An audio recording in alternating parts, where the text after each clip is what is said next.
Mobile phone மழையில் நனைந்தால் அல்லது தண்ணீரில் விழுந்தால் முதலில் என்ன செய்ய வேண்டும் என்பது குறித்து விளக்குகிறது இந்த செய்தி தொகுப்பு.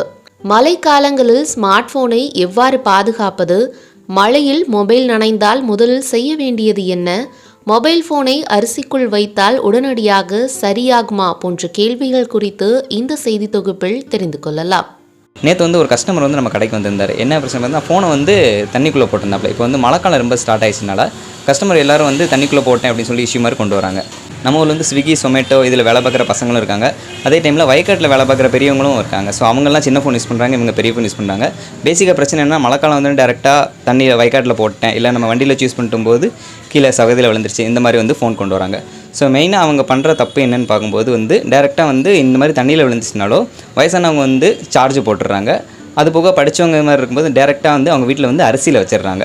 ஸோ இந்த மாதிரி இந்த ரெண்டு இஷ்யூமே பண்ணக்கூடாது. முதல்ல பட்டன் ஃபோனாக இருந்தால் என்னென்ன செய்யணும்னா, அதில் பேட்டரி எல்லாமே நம்ம ஆட்டோமேட்டிக்காக கழட்டிடலாம். So battery, sim, memory card எல்லாத்தையுமே நம்ம கலத்திட்டு நம்ம வீட்டில் ஹாலில் ஃபேனில் அப்படியே ஒரு 2 hours வச்சா கூட அதில் தண்ணியெல்லாம் ஆட்டோமேட்டிக்காக வேஃபர் ஆகி போயிடும்.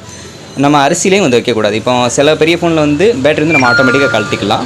ஒரு சில ஃபோனில் இன்பில்ட்டாகவே இருக்கும். இந்த மாதிரி பழைய ஃபோனில் பார்த்தீங்கன்னா பேட்டரி நம்ம தானாகவே நம்மளாவே கலத்திக்கலாம். ஸோ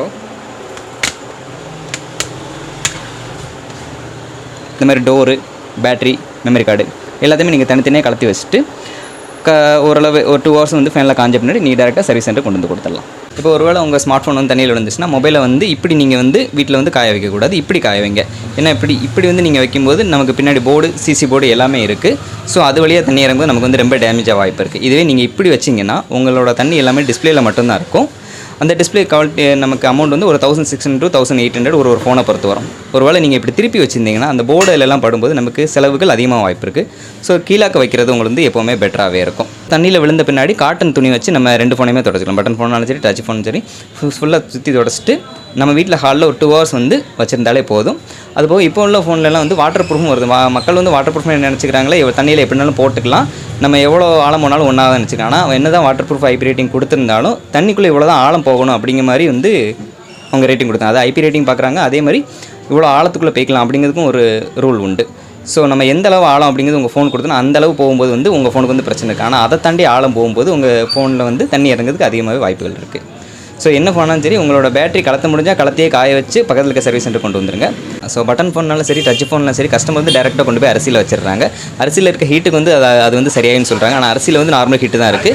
அதை விட நம்ம வீட்டில் ரூம் டெம்பரேச்சரே அந்த ஃபோனில் இருக்க தண்ணி எடுக்கிறதுக்கு போதுமானதாக இருக்கும். இப்போ அரிசியில் வைக்கிறதுனால என்ன பிரச்சனை பார்த்தீங்கன்னா, மைக் இப்போ கீழே மைக் இருக்குது, அதுபோல் சார்ஜிங் போட்டிருக்கு. இது ரெண்டுலேயும் அரிசி போய் உட்காந்துக்கிடும். ஸோ ஆட்டோமேட்டிக்காக ஒரு டஸ்ட் இருக்குன்னா அதை சர்வீஸ் பண்ணி ஈஸியாக எடுத்துருவாங்க. ஆனால் ஒரு அரிசியோ என்னவோ உள்ளே இருக்கும்போது அதை எடுக்கிறதுக்கு அவங்களும் ரொம்ப சிரமப்படுவாங்க. ஸோ அதை எடுக்கும்போது நம்ம உள்ள டூல்ஸ் யூஸ் பண்ணும்போது உள்ளே இருக்க திங்ஸும் டேமேஜ் ஆகிறதுக்கு வாய்ப்புகள் இருக்குது.